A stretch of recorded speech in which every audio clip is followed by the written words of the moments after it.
Oi, meus amores, como é que vocês estão na quarentena? Vocês estão se cuidando? Tá tudo bem? Hoje a gente vai falar sobre vírus aqui nesse vídeo. Não sei quando vocês estão assistindo, né? Então não é hoje, é nesse vídeo. Eu quero muito que vocês me deem algum feedback das aulas, se vocês estão entendendo, se vocês estão gostando dessa maneira. Eu preciso, me chamem no Messenger, no Facebook, me manda mensagem no WhatsApp. Falem comigo, porque eu tô preocupada com vocês, tá bom?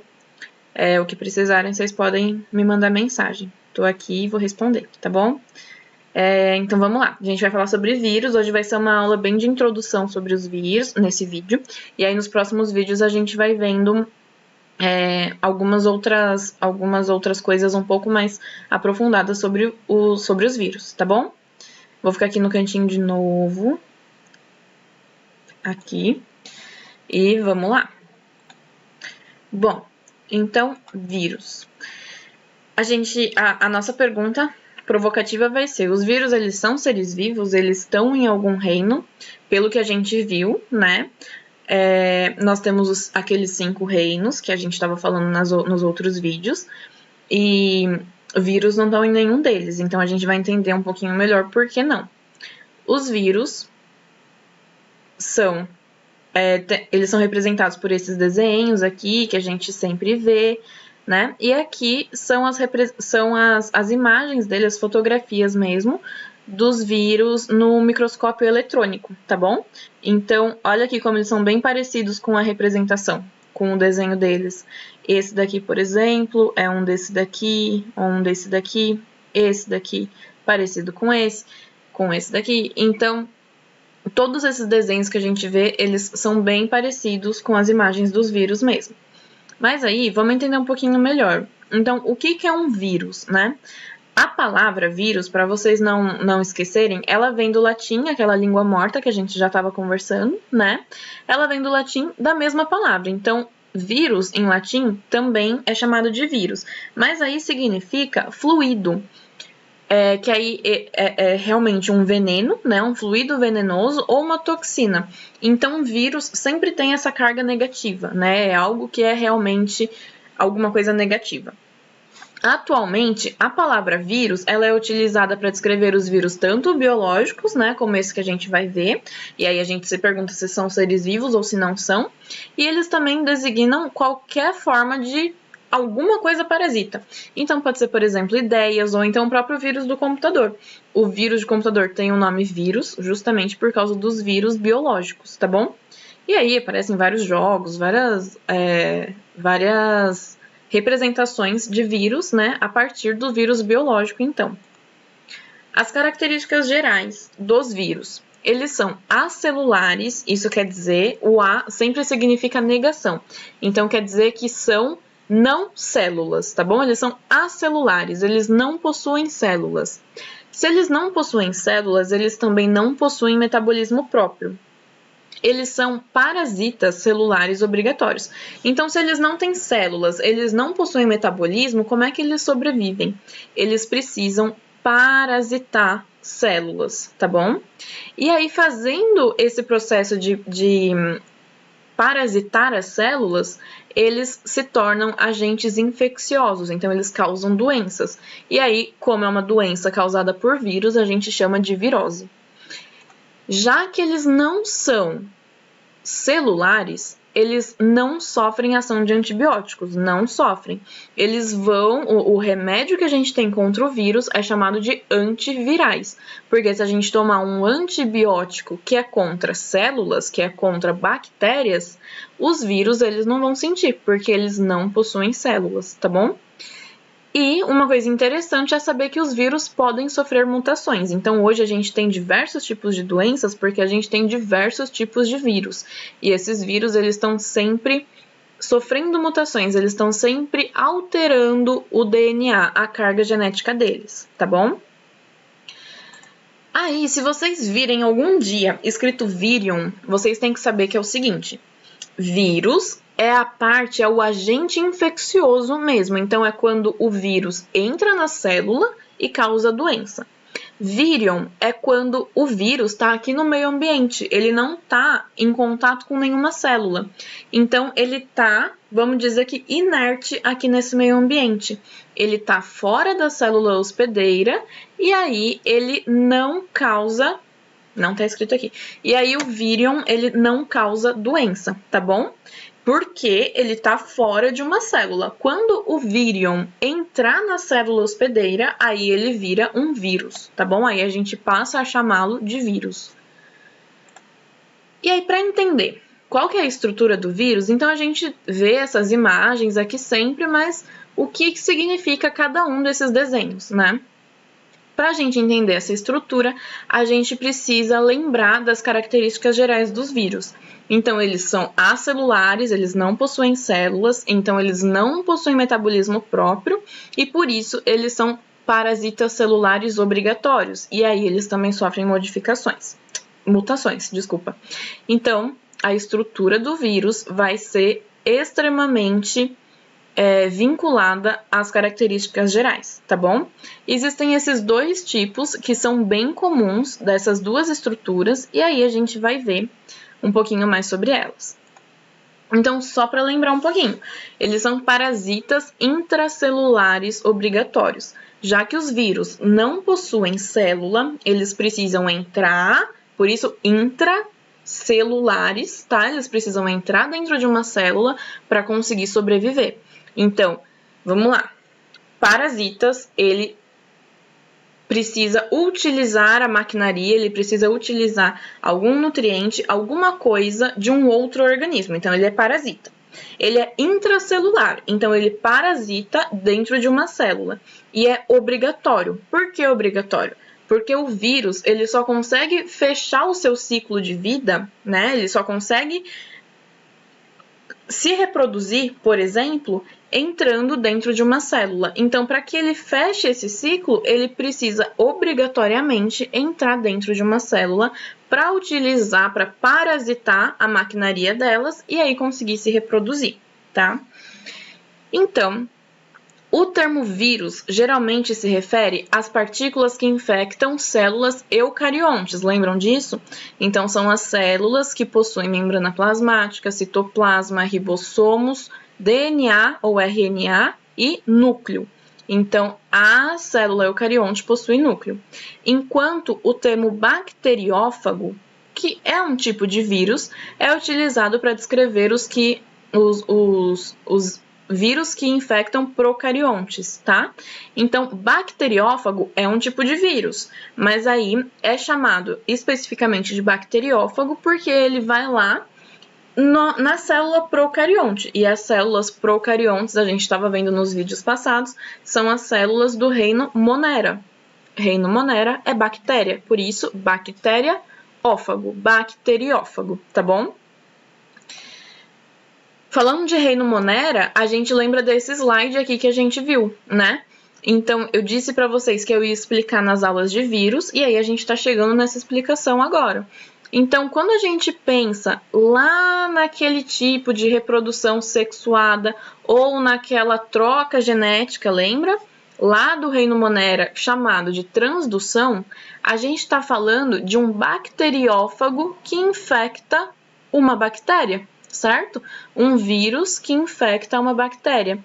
Então, agora a gente consegue entender um pouquinho melhor quais são esses dois organismos, essas duas coisas que a gente está falando. A gente viu o reino Monera, a gente viu as bactérias, e aí alguma coisa infectava ela. Essa alguma coisa é o que a gente está vendo agora, que é chamada de vírus. Beleza. Então, esse bacteriófago aqui, ó, ele tem essa estrutura que a gente vai conhecer um pouquinho melhor, que é essa daqui.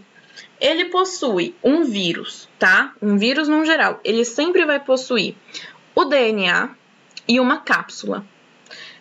O DNA é um material genético, tá? Que pode também ser RNA, mas então esse material genético, ele é envolto por uma cápsula, tá? Ele é protegido por uma cápsula.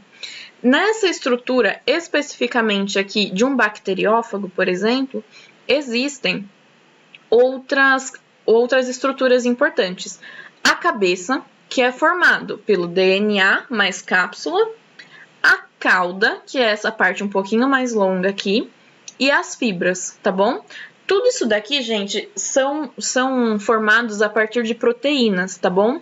Proteínas, alguns carboidratos, então isso daqui é uma estrutura complexa, tá? Formada por matéria orgânica, certo? Então, a gente tem cabeça, a cauda e as fibras. Legal. A gente também tem essa outra estrutura de vírus aqui, que aí, olha só, existe a mesma coisa, um capsídeo, que aqui a gente estava chamando de cápsula. Beleza, é a mesma coisa, tá? Cápsula ou capsídeo. Então, esse capsídeo que vai envolver o DNA, certo? E aí, lembra que eu falei? Pode ser DNA, RNA, ou também existe um vírus que tem os dois materiais genéticos juntos, o DNA mais o RNA, tá bom? Que aí a gente vai chamar tanto de material genético, né? Ou ácido nucleico, tá bom? É a mesma coisa. Quando a gente está falando de material genético, a gente está falando de ácido nucleico. E aí, mais pra frente, vocês vão entender por quê. Mas então, estruturas principais: material genético, ácido nucleico ou capsídeo, tá? Que vai proteger o vírus, que vai proteger o material genético, formando o vírus. Aí, quando a gente pega essas duas coisas principais, o capsídeo e o material genético, a gente tem uma estrutura chamada de nucleocapsídeo, que não tem nada a ver com o núcleo lá da célula, tá bom? Os dois são chamados de núcleo, mas lá na célula é uma estrutura completamente diferente que vai proteger o DNA, o material genético, eles têm a mesma função, mas são diferentes, tá bom? Então aqui no vírus a gente está chamando de nucleocapsídeo, o que é a cápsula, né, protegendo o material genético, tá bom? Nucleocapsídeo. E aí, nesse tipo de vírus aqui, por exemplo, nessa estrutura um pouquinho mais circular, que não é nada parecida com essa, tá bom? Quando a gente tem essa estrutura aqui, é possível que exista algo chamado de envelope. O que é isso? É algo que vai proteger o núcleo capsídeo. Então, aqui a gente tem material genético e a gente tem o capsídeo, certo? Então, a gente tem um envelope, uma camada a mais de proteção para esse vírus. Esse envelope ele é formado por glicoproteínas. Isso quer dizer que são proteínas mais glicídios, tá bom? Que é uma outra estrutura ali de reconhecimento celular, tá? Se vocês não entenderem, vocês precisam me enviar mensagem e perguntarem sobre isso. Então, vamos lá. Como que o vírus, por exemplo, consegue isso daqui? Por que existem alguns vírus que possuem envelope e por que existem vírus que não possuem envelope? Porque os vírus que possuem envelope, eles provavelmente saíram de uma célula. Então, a gente está falando de um vírus vamos lá, vamos do comecinho. A gente está falando de um vírion que está aqui no meio ambiente, no ar, na água, sem infectar nenhuma célula. Aí, esse vírion avista uma bactéria e vai lá infectá-la. Ele vai realmente entrar no processo de parasita intracelular obrigatório. O que vai acontecer? Esse vírus, certo? Ele entrou dentro da célula. Daqui a pouco a gente vai ver tudo certinho. Mas ele entrou dentro da célula.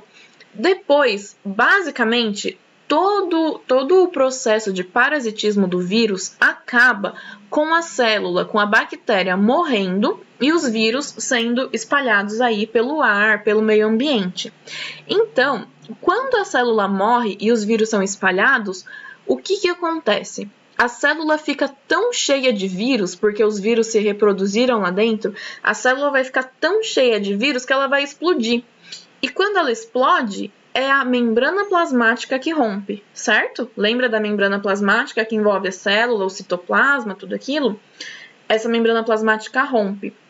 E aí, alguns dos vírus podem se aproximar, podem se agarrar na membrana plasmática que explodiu. E aí, forma, então, o envelope. Quando o vírus está dentro de uma célula e ele bate nessa membrana plasmática para ser lançado para fora da célula, porque a célula morreu, porque a célula explodiu, o que acontece? Esse vírus que estava aqui dentro vai se agarrar na membrana plasmática. E aí essas glicoproteínas aqui, ó, que formam um envelope, elas são as glicoproteínas da célula que o vírus matou, certo? Da bactéria que o vírus matou, por exemplo.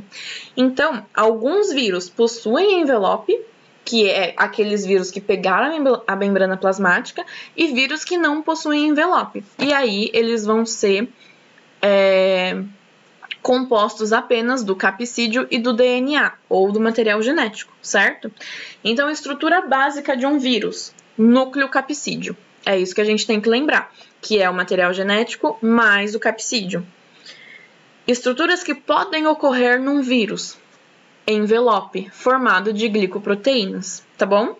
E aí a gente vai entender um pouquinho melhor por que essas glicoproteínas são importantes, ou seja, por que alguns vírus possuem esse envelope, tá? O que vai ajudá-los? E aí a gente vê mais tarde, beleza? Então, para resumir, os vírus são seres acelulares, significa que eles não possuem células, eles não são células. Eles possuem sempre capsídeo e ácido nucleico, lembra? O nosso núcleo capsídeo. Eles podem possuir envelope, não é obrigatório. Beleza.